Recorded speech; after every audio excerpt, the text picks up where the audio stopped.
Chris, Darren, and Kathy are here to kind of give us the world tour. We've got everybody from different locations, and I put in the chat if everybody wanted to mention where they're from, whatever you feel comfortable. If you feel only comfortable from the higher level of country, that would be great. If you want to get down into specifics, that would be great too, because you never know. If you have a brick wall or need help, somebody might be nearby. I just heard Steven say, hey, if you ever need anything from that city, I got the city page. So you never know. This is a chance to also give a shout out to where you're at. Maybe give a shout out for where your ancestors are or where your brick wall is as well. So this is just kind of a way to connect globally, because WikiTree is one tree global. Yes. Yeah. So if you guys have any questions, you've got 3 hosts here that are willing to help you out. If you have a brick wall in a certain area, country, something like that, shout it out, type it out, however you feel like doing, because we've got a really awesome group of people here and more coming in every second. Yeah, looks like we have a couple people in the waiting room just waiting to come in right now. Do you want me to just admit them or yell? All right, yep, I already did. So, okay. So I'll let you guys kind of take the lead, and I'll just sit back and keep admitting people in. All right, well, I guess I'll go first. Yep. Okay, well, I'm from southern New Hampshire. I'm just outside of Boston in a town called Salem. Not the which one. There's a very distinct difference between the two towns. But I have ancestors come from Quebec and Italy. So there you go. Half of my family tree is Italian, and the rest is a mishmash of Quebecois and English. Who's next? I'm from New Zealand. I've got English, Scottish, Irish ancestors. I'm picked. New Zealand gets left off quite a bit. So we're the forgotten lands. Okay.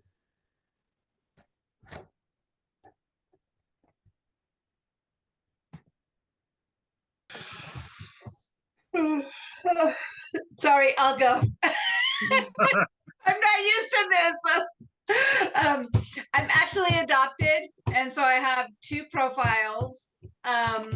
Very kind of similar backgrounds, a little bit between them, but biologically, I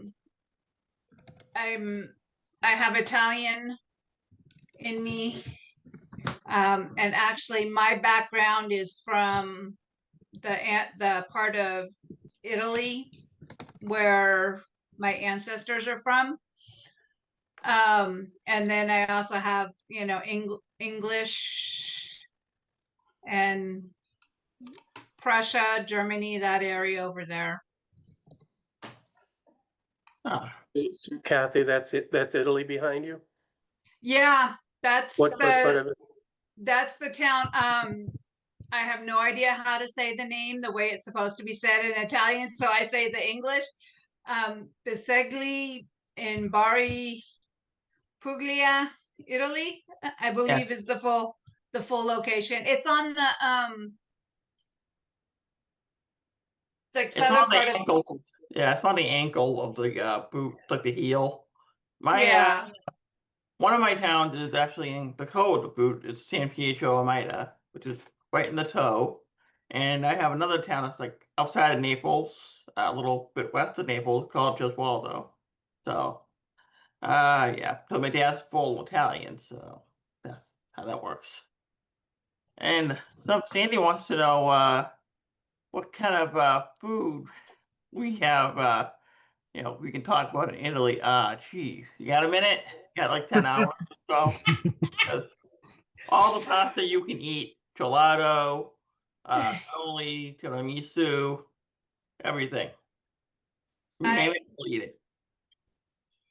Like I said, I'm adopted, and growing up, I loved Italian food. And I could never really figure out why I always wanted pasta at places we went to. I always wanted a pasta dish. So when I finally did my DNA and it came out that I was a quarter Italian on paper, I was like, that explains it. And Yeah. then another weird thing is that when I'm by the ocean, it like calms me down. I just feel a connection with the ocean. And the town that my ancestors are from, it's a port town. Yeah. So nature versus nurture, people.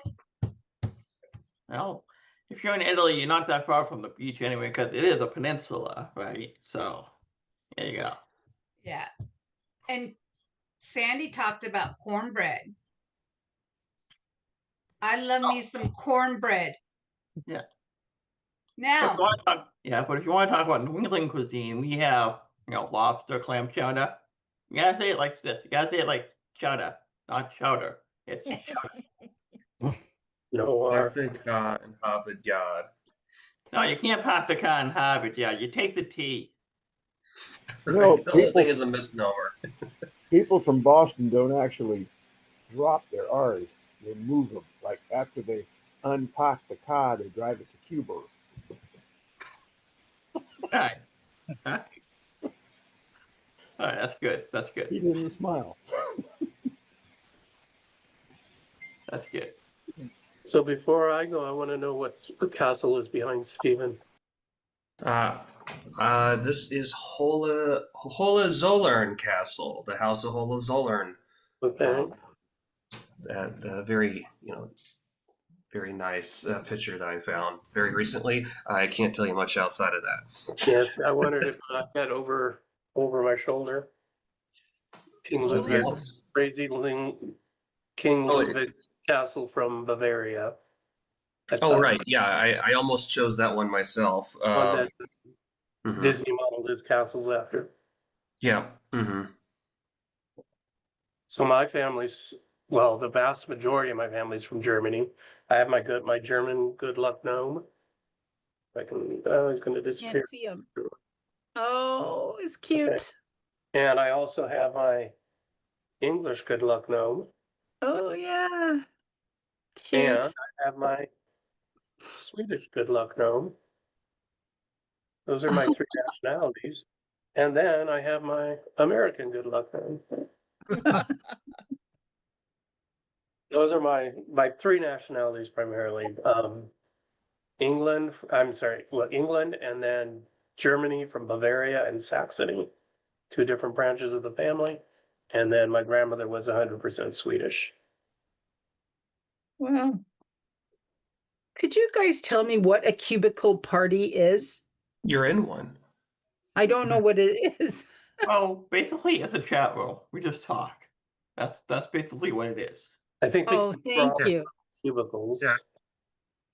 Yeah. We just talk, coffee talk, we talk about genealogy, coffee, daughters, dogs, no big whoop. We'd be throwing paper planes at each other. We were actually at work with cubicles. We'd be taking rubber bands and darting them at each other, right? And then go to the water cooler and talk about stuff. Yeah. Like, hey, did you see the game last night? Like that, Mhm. I did not see Yeah, the game. which I guy? don't want to talk about that game. I did not see the game last night. Well, let's see. I grew up hearing from my mother that I was extremely German, and then I did the DNA test and discovered that I'm much more British than German. British. Mostly West Central Europe and British Isles. The DNA test suggests that there is some Slav in there, and there's even a sliver of Russian, and I have no idea any of the ancestry of mine came from that far east. So I'm looking. It's interesting. I was born and raised in Northwest Ohio, and Mom's people were from Alvarez County and were initial pioneers into that area. And Dad's were from Greene County, which is kind of southwest of there. So it's all pretty much Ohio in the recent generations. But I seem to be just a European mishmash so far.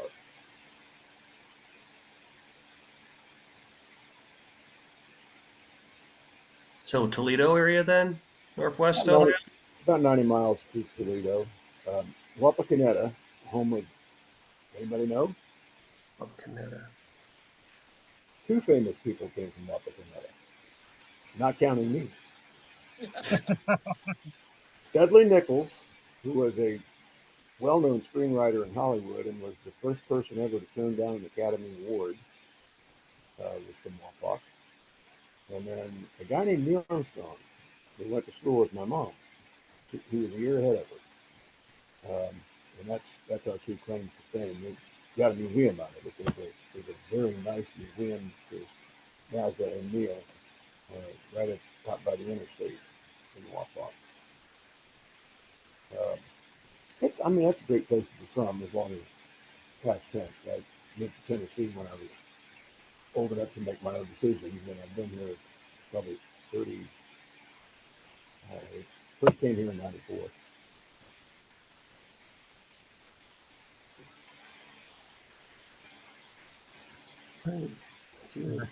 Darlene, you asked who is the host of this. This isn't really a webinar. It's just a cubicle party. There is no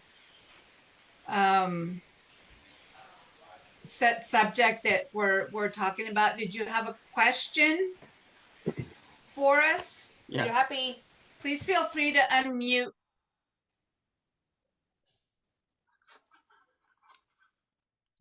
Like if you have a question for any of us, we'll happily answer it. Right now, we're just kind of like introducing ourselves and getting the ball rolling for our discussions. And I think who's next? Do we have it? Not Dave. Did David go? I've Yeah. got something to say. All right. Judy. If anyone has something to look up at the LDS library, I'm willing to go. Give me enough information and enough time, and I'll go to the library for you. One of the advantages of living in Salt Lake City. Cool. Right. Thank you. Thank you. Hi, Judy. Marlon. Could you give your WikiTree ID so people know who to message? That's Flamer 1. So it's Flamer 1. Okay.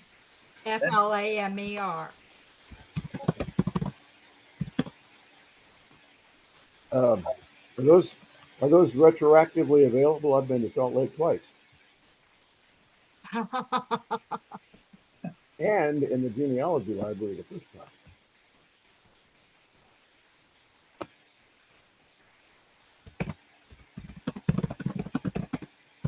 So Darlene asked, "What is Wiki Week and its purpose?" I'm sure someone here. WikiTree Week is a celebration of WikiTree. This is basically our anniversary week, and we're just doing like seminars and talks, just to get to know the community a bit, because we are a global site and we like to interact with all of our fellow genealogists. Thank you. We have like seminars and stuff like that in group chats like this. That's basically what WikiTree Week is. Good answer. This is a Swiss little hat that I used to wear when I went to a French, Cleveland French club. And my grandmother was Swiss and my grandfather was French, from France. And so we went to a French club, and this is a cute one of the cute little hats that we had to wear. It's really neat that I still have and so forth. Me and my family, me and my sister and my brother were the only ones that did not speak French, and everybody else spoke French, but we had a great time because the pastry and the food was fantastic. So why not enjoy it? Thanks. Yeah, food's the international language. Cool Yeah. hat, Anne. Mm. Suppose I'll go next. I'm in Wicklow, Ireland. I'm a member of the Ireland Project, the Wales Project, and the Appalachia Project. If anyone has any questions related to Ireland, England, Scotland, or Wales, you can hit me up. John, I have a Welsh ancestor who I don't know how concrete the proof is, but and the story is that he was born on the Atlantic crossing and orphaned just before they got here. So I probably will never find him, but I mean his parents. But I've been curious about in a situation like that. Are the records going to be? Is he Welsh or is he United States? And I know the answer to that. I looked it up. Depends on where he was when he was born. But would I be likely to find records on him and his parents? That's just it. I don't know what name to look under. His name isn't his name because he was adopted. You have any advice on any of that? Where was he coming from? I don't know specifically where in Wales, but he was coming from Wales. Wales. And what era are we talking about? He landed in 1833 in New York. Sounds tricky. If you could find out any information from American side, that would probably help. Well, I've got a good bit of his life, but he's the next ancestor. He's the next one to find ancestors for. He was raised in the Genesee Valley of New York, and he moved to Ohio and married. You said he was adopted, was he? Yes. Yeah. I don't. The story about the ship crossing and dying, parents dying just before he got here, is. It could be true, but it's so convenient that it's, as a writer, I'm like, I don't know if I believe that. But he did not know his parents' names when he was baptizing his own son. So I'm quite satisfied that he was orphaned. I just don't know about on the crossing and all that stuff. Have you tried DNA? Parents? I have not with him. I actually don't know how to go about that. I've got my own DNA, but I see all these references to DNA proving ancestry. I don't know where we get the sample. That might be a really good topic. I don't know what sample you would use to, check the DNA to compare the DNA with somebody from 100 years ago, 150. If I may, on that note, please.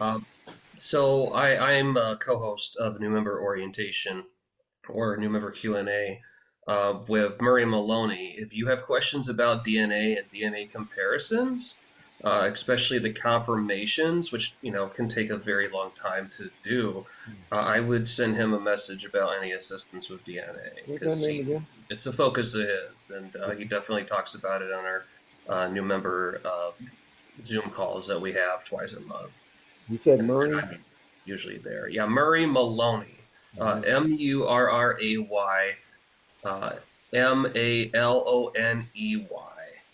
Okay. Thank you. Yeah, no problem. So this child came over with his birth parents and then was orphaned? Is that the story is that this appears in an old genealogy, but it wasn't sourced, so it really wasn't genealogy, it was family history. But the story is that he was born on the crossing. Thank you, Chris. Old genealogist version says that he was born as the ship sailed into New York Harbor, which is one of the reasons I don't trust it. It's just too good a story. But then once he was an orphan when he landed, which obviously means dad died somewhere on the crossing, but mom must have just died because she lived to bear him. And then he was taken in by another Welsh couple from the ship who went to the Genesee Valley and raised him there. And then, he was a pretty successful guy, and I've got a lot of good data on his adult life. But this story, there's two things. I'd love to confirm that story if it were possible. But then the other thing is, he's the only set of parents I don't have in their generation. I've got all the rest of them. And I don't even know where to look because I don't know what his actual surname was. So there's almost certainly a record at Ellis Island. The problem is you don't know the name. Because, Well, this was 1833. It was, Ellis wasn't open yet. 1833? Right, Oh, I 1833. think you said 1933. I Okay. may have. I may have. Yeah, so 1833 would be different. When did Castle Garden open? I don't know that reference. Where is that? No. Is that New York? Oh. Castle Garden was before Ellis Island. Yeah, 1855. So it would still be too early Beat for that. Castle I Garden. actually went to the extent of, I spent last summer looking at any ship passenger record I could get hold of, leaving Wales, whether originating or, you know, as it on the way, and arriving in New York, and looking for children with for boys under 2 with his first name. And obviously he was an infant. I should have gone under 1, but I thought I'd give it a little safety margin. But there are hundreds of them, or at least scores. Too many to research.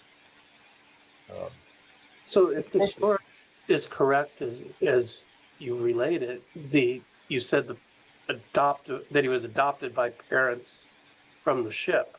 Yep. So have you tried to find the immigration records for Yes, the adopted parents? I did check for Evans's, their surname, his adopted surname. That was part of that search. In fact, I didn't just search Evans's. I picked any lad of 2 or less, but I paid special attention when I saw someone named Evans. But I'm really looking for parents who are obviously not named Evans. Yeah, but if you can find what ship the Evanses were on, that's the ship his parents were on. And Find My Past over in the UK has recently put up a bunch of registers, ship registers, which lists all the passengers who didn't, who weren't stowaway on their I ship. went through Ancestry. I can't remember if I captured a lot of Find My Past data or not. This is new databases that Find My Past just put up. I don't think Ancestry has it yet because it's brand new on Find My Past, and it's their documents in their country. Cool. I will check that out. Thank you.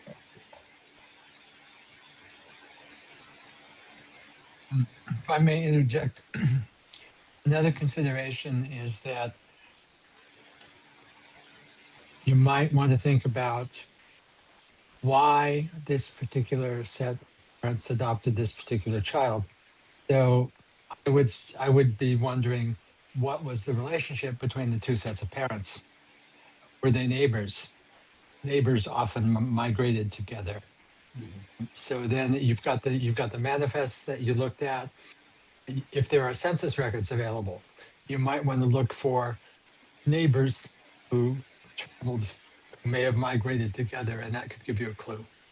I thought that for a long time. In fact, Mom knew this story, and she's actually where I heard it from. But initially, and then I read the other genealogist reference, and I thought, well, maybe there's some truth to it if it's 2 different people with floating that story around. But Mom said that friends of the ship, that came from Mom. And in doing the research, I realized when I found that he didn't know his parents' names when he was 24, when he was having his son baptized, I don't know why his adopted parents wouldn't have told him his parents' names if they knew them. So that would tend to tell me that they probably weren't. Maybe they were just a good Samaritan couple getting off the ship. Adoption used to be quite a different thing. I mean, Pardon? even not accounting for being back in the first part of the 19th century and adoption often being very informal. Very. The idea adoption for a long time has been stuck with, we are your parents. You had no life before you came into our life. Oh. And that's, you know, that's who you are. Yeah, that's possible. I have a question, Kurt. Are you a member of any project or anything? Because I think they could probably really help you with that. Anything? Because that's what that's what we're here for. We can just Yep. help you out. I have not joined anything yet of that nature. Yeah. I've been working off and on this for a couple of decades. Well, And if when you, I discovered you guys, I decided to put everything here because it's the best at what you do. But well, Thank you. I'm doing that first, and then I want to start getting into things like projects. But yes, I would like to do so. yeah, you should definitely join because you can get help 24/7. I mean, they helped me with some Quebec stuff and Italy stuff, and a lot of projects out there that can help you out. But yeah, Thank go man. Sometimes all it takes is a fresh set of eyes. And I'll see something that you've seen years and years ago, and it's like, hey, that might be the connection.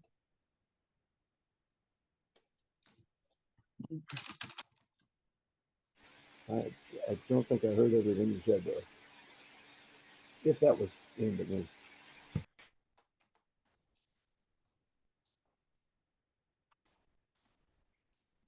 All right. Let's see what else we can talk about. Let's see. Look at the topics we can discuss. Anybody have a fun fact about where their ancestors come from or anything like that? I mean, I have a couple fun facts I can share about San Pietro. San Pietro, Amida, is very close to Naples. Well, it's not really that close, but it's close enough to like the beaches of Calabria, and they have a lot of olive trees. I mean, if you go down to Calabria, you're gonna see a lot of olive trees like everywhere.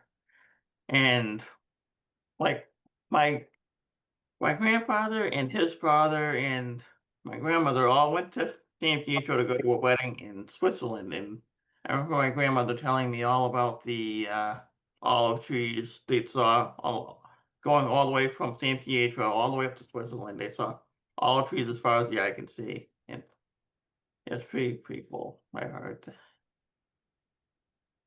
Anybody else have an interesting fact about their country of origin?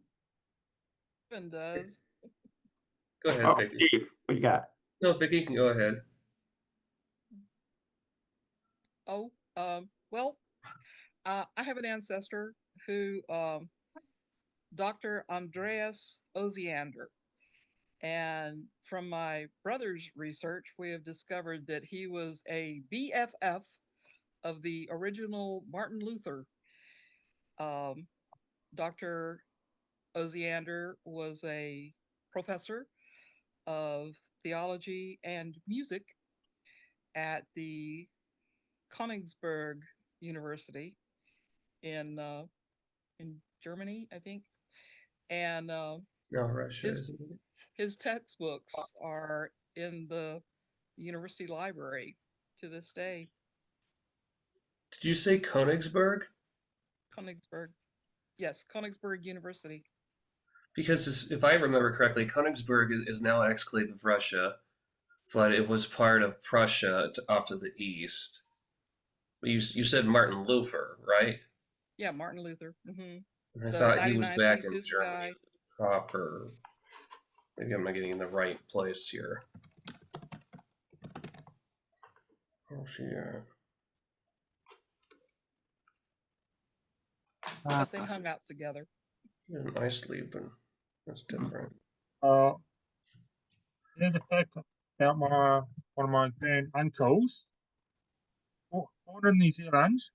When he went to sign up for World War II, he was almost interred as an enemy alien because my great grandfather was born in Russia. That's a sort of fun fact. Be good to put on his bio if I don't already have it off his bio.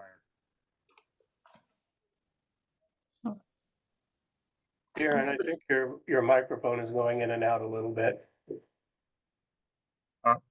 We're hearing Sorry you, but about that. volume's going up and down. Yeah, my computer's playing up a little bit. Yeah, it's better. That's better. Okay. But yeah, so one of my grand uncles was almost interred as an enemy alien, even though he was born in New Zealand.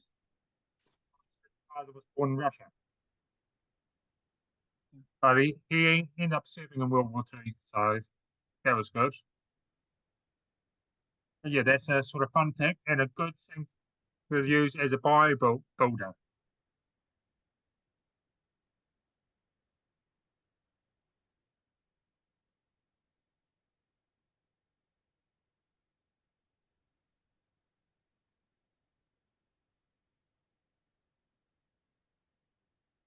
One of the fun facts, I guess, from my family, I grew up in North Mississippi. And my dad liked to drive around in various parts of North Mississippi. And one night, my aunts were in the car as well. And he was driving in at Bullfrog Corner was the name of the area. And if you don't know the area, that was where Elvis had a country home. And my parents wanted to go crash one of Elvis's parties. So just a fun fact. How far from Tupelo was that actually? Because I know that he grew Oh, up. that's across the state. Oh, okay, it's a different part of Mississippi then. Yeah. Okay. It was just half an hour from Memphis.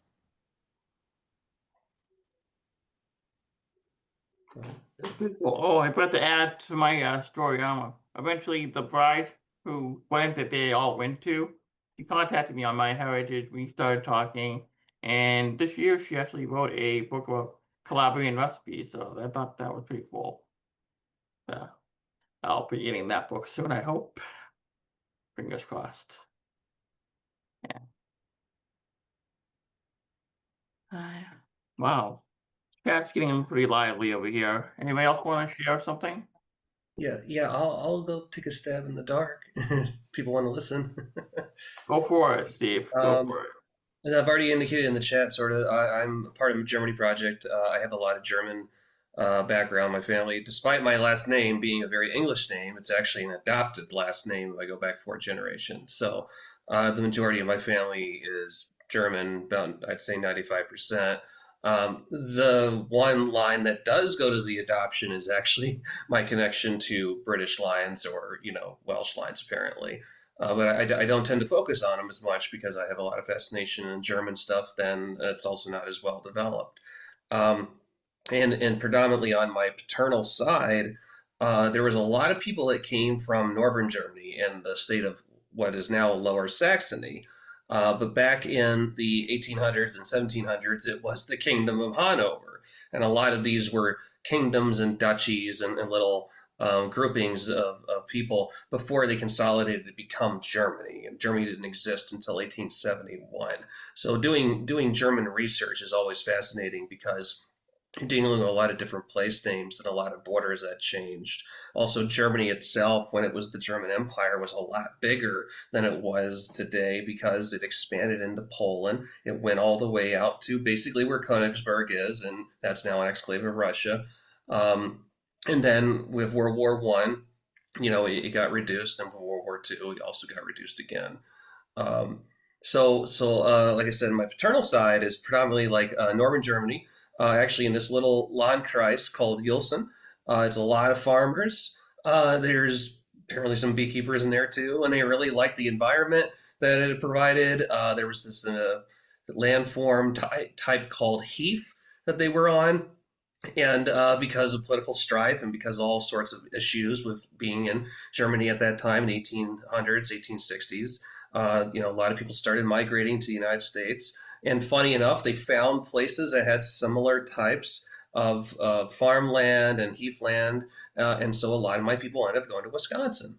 Wisconsin had a lot of the similar type of weather, a lot of the similar type of landform, and they became farmers there. And so I follow a lot of people to Sauk County, which is a little county to the northwest of Madison. If anybody knows the name Baraboo, that's one of the towns, one of the cities that's in that county. And so I have space pages for all of that. Space pages for the Landkreis in Germany, for the places in the United States, and then trying to focus on some of the names that kind of followed those directions as well. So I have a couple of name studies that did that as well. And even on my mom's side, like that's a little bit more like southern Germany, and there's a lot more I have to do research on that end. But if anybody has interest, I mean, there's a lot of people with German ancestry out there. Germany Project is certainly available for us to help out. I'm always interested in finding new connections and seeing new cousins if they connect in pretty close. So there's my say. Oh yeah, here's a jar of sauerkraut because I am quite the sauerkraut actually. Where's the What's wrong, bratwurst? Chris? What's wrong, Chris? You know what I'm thinking. You know. One of my family names is Sour. We actually have that is a surname. Yeah, but that's not what I'm thinking. Oh, okay. Later. All right. I have Sours in my Orndorff line. How about that? It's also a very common German name too, especially in southern Germany. Yeah. What's making the research difficult. That's pretty cool. I do not have any Italian goodies I can bring up here, but I do have some frozen Cappelli in the freezer if you guys really want some. And pick up some sauce, yeah. Just keep smelling that sauerkraut, buddy. Let's crack it open. Let's see what it really smells like, huh? Everything you can't smell with the internet. Ooh, she's rich. I gotta put that on a hot dog or something, man. Yeah, if you say so. Sorry, a bratwurst. Pineapple. Yeah, bratwurst. Yeah. Could I, Stephen? Could I draw a comment from you about? I see you've done your homework on the German history, and I've done a. I think I do. I was really surprised when I got into the censuses and found that before there was a Germany, census takers were listing people as from Germany. How the hell did that work? So, on the census, it still said Germany, right? Even though it didn't physically exist. And I think there was some identity of Germany, like when it was the German Confederation. So there was the North German Confederation, Southern, and still they were trying to consolidate it. They were trying to become a country. But yeah, it is a curiosity when you see Germany or even Poland or things like that written on there, despite the locations not physically being in place, by name or recognized on an official document. So yeah, I mean, I don't know. I still scratch my head around that one a lot, and that's a good question to have, honestly, Kurt. Well, and they were considered Germans. I mean, right. An ethnicity, they were German. Mm-hmm. Even before it was a country, a united country. So. Well, the Teutons, right? They were all the Teutonic people. Yeah, not the case for Italy. Italy unified in 1861, but before that, it was a whole, multiple divisions of different countries, like the Kingdom of Naples and all that stuff. It was pretty messy until the... Right. You identified yourself as Napoli, not as Italian, right? Yeah, Napoli. Yeah. And Venice is Veneto, Florence is Florence.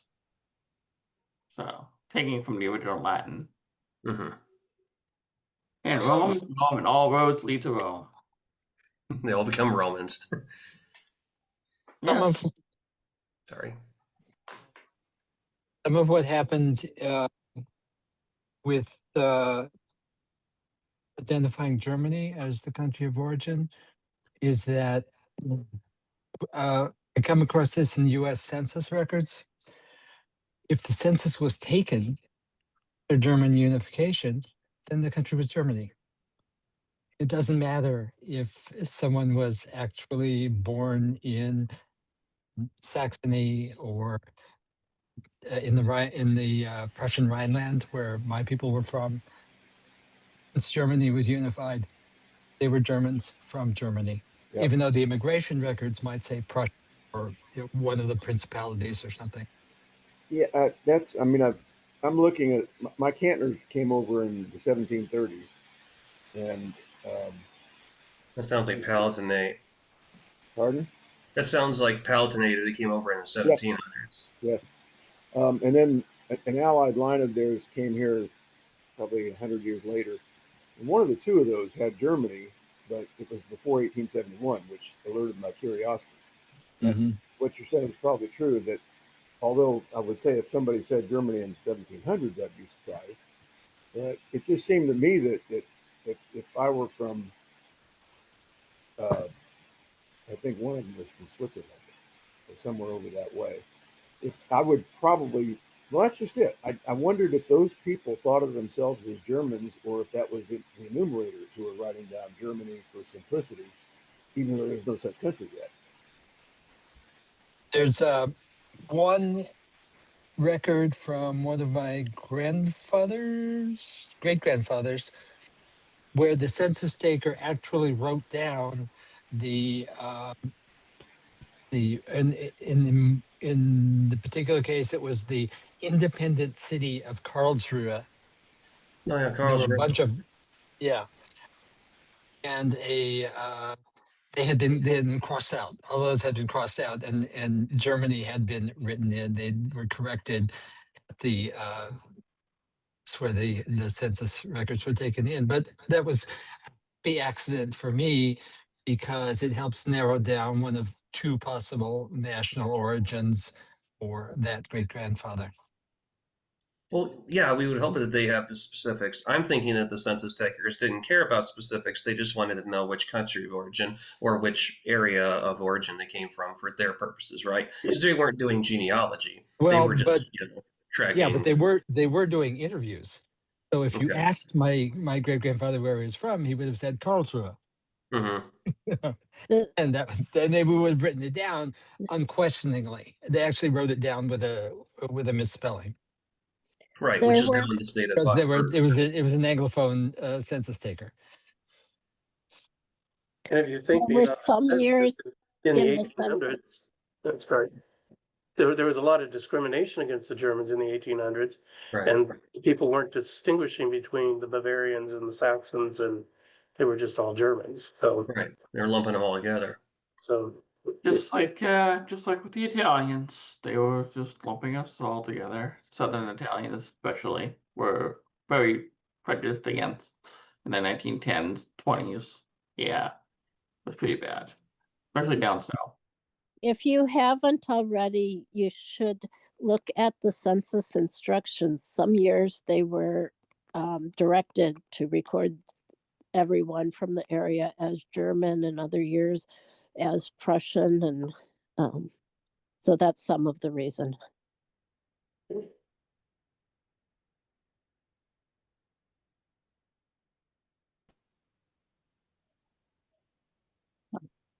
So I have an unusual situation with my Swedish family, or a puzzle that I haven't been able to solve. So the last name, because it was a patronymic naming system in Sweden, and their last name was Carlson, based on their father name being Carl. But when the five brothers all came to the United States, they changed their name to Berggren. And I can't for the life of me figure out what the meaning of the name was or why they all chose it. And interestingly, four of them chose to spell it with one G and one of them with two G's. So they don't all spell it. So we know if you're descended from the two G's, we know which brother you're from.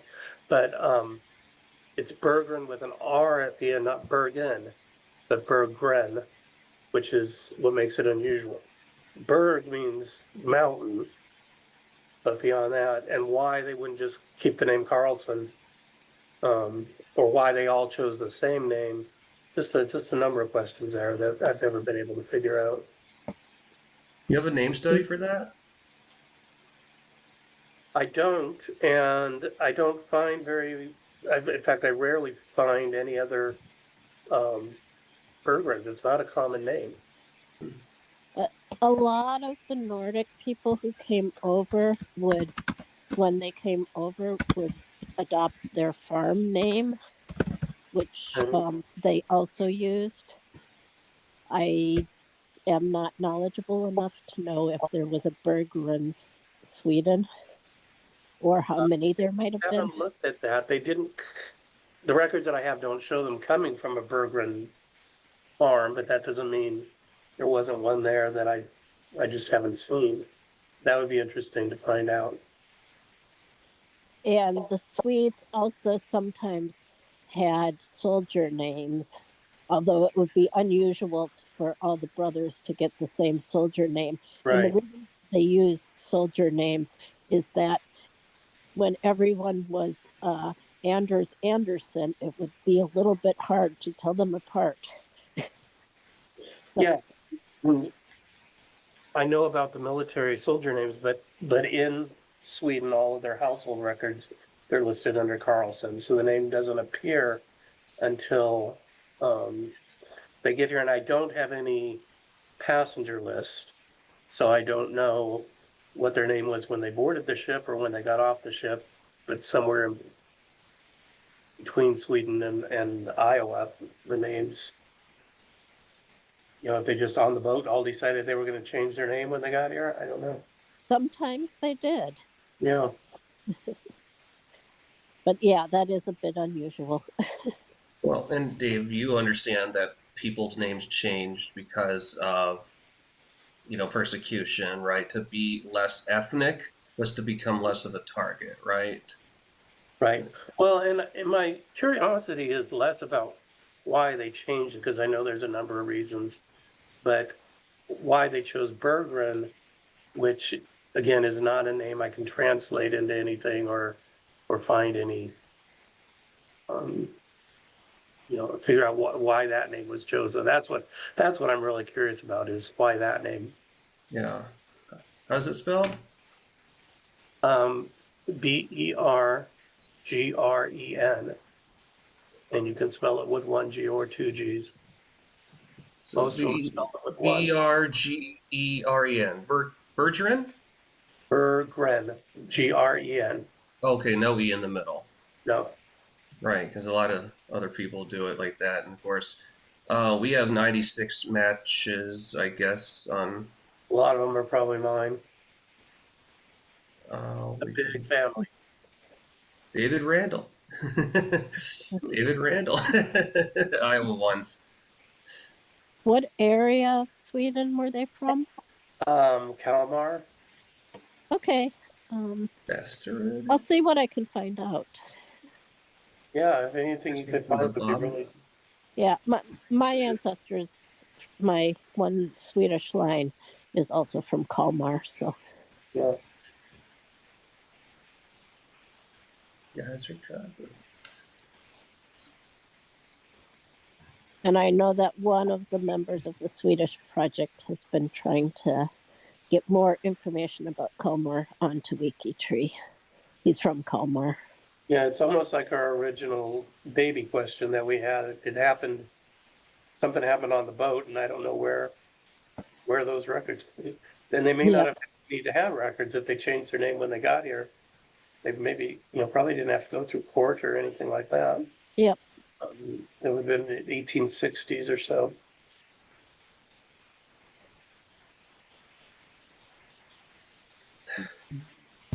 That's just at the edge of having to maybe go through a port. If they came in at New York, they could have gone through Castle Gardens. But they could have.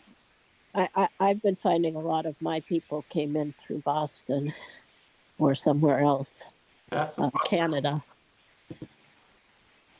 Yeah, the problem I'm having is with all of the branches. I have Johnsons and Andersons and Carlsons, but they're all such common names that, you know, without knowing specifically what year they arrived.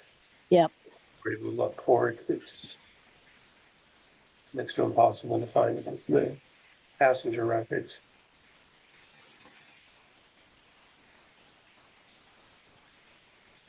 Yeah. The best way to tackle that is if you said some Swedish household records. Well, they also have outgoing records, but I don't know exactly what year they started doing those. Yeah, I'm familiar with those. I don't, it's been a long time since I've done that research, so I don't recall. Sometimes I found them, sometimes I haven't. And sometimes they're better than other times. Sometimes they say this person left the parish, and sometimes they said this person left the parish and went somewhere unknown, and sometimes they say this person left the parish and went to Mankato, Minnesota, or something. So they vary in quality quite a bit. We have a couple minutes left to go here, unless you guys want to stay and everything, but we have the roundup in about 7 minutes. So I don't know if you guys want to go there or you guys want to chat here or whatever. So you don't have to go, but you can't stay here. I mean, Same time. I don't know if you guys want to head over there or you guys want to do. Well, was this productive for people? I think we learned some things. Yeah, Different we learned a lot perspective. about everybody here. Yeah. The roundup is on YouTube, and I will post the link again in the chat.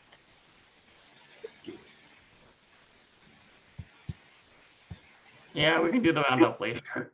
Yeah, we got the roundup crew. Just hang out here a little while longer.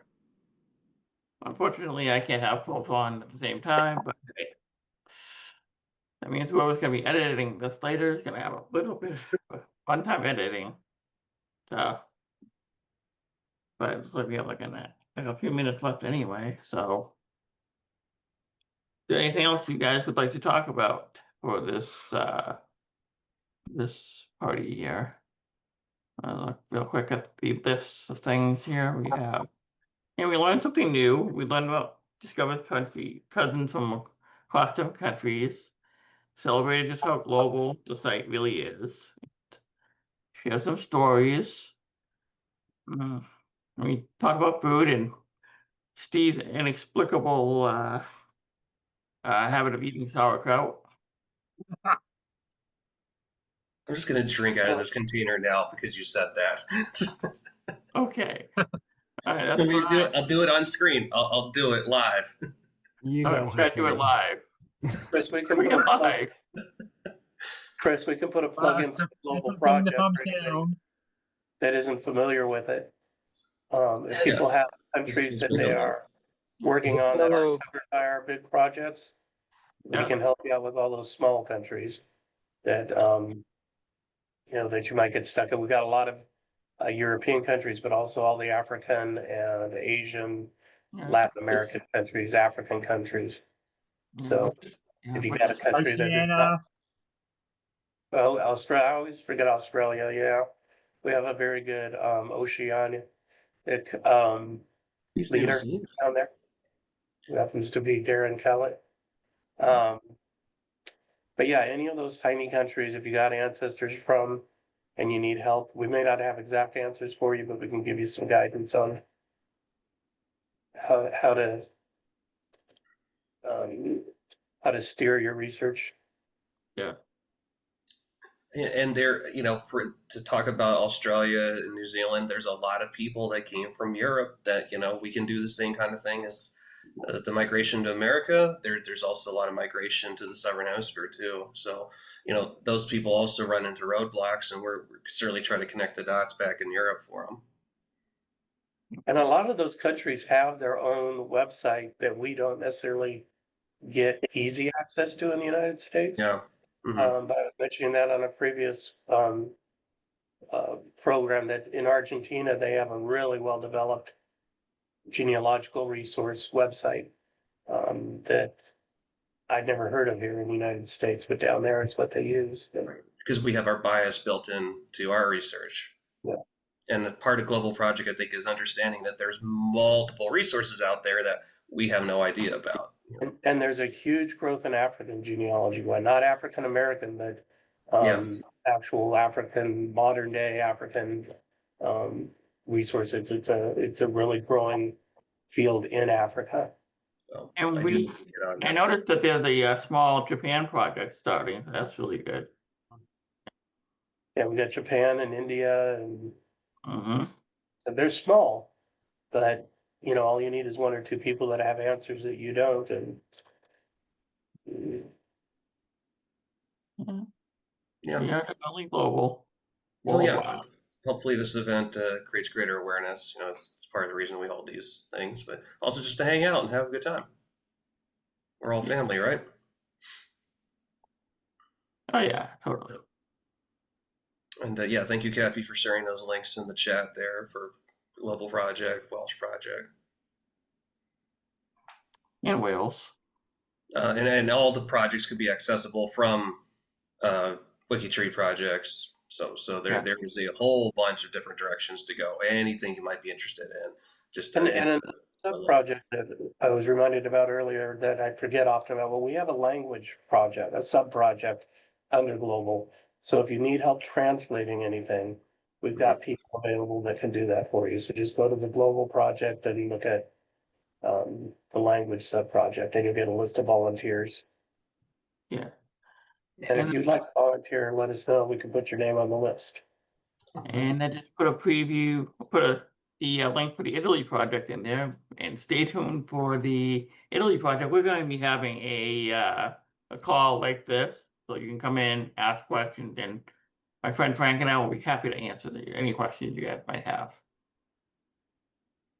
But This is for the research party on Saturday, correct? Yeah, correct. Will you be there, Kathy? No. Where are you going? Yeah, and then I also just dropped the link on what the activities and the live casts and Zooms are for tomorrow. All right, that sounds like fun. Yeah, I'm going over to Roundup. Me too. All right, I'm gonna go too. We're gonna shut it down. See you Shut it later, down. everyone. Shut it all down. Bye. Go to bed. Bye. Good, everybody. Bye. Bye.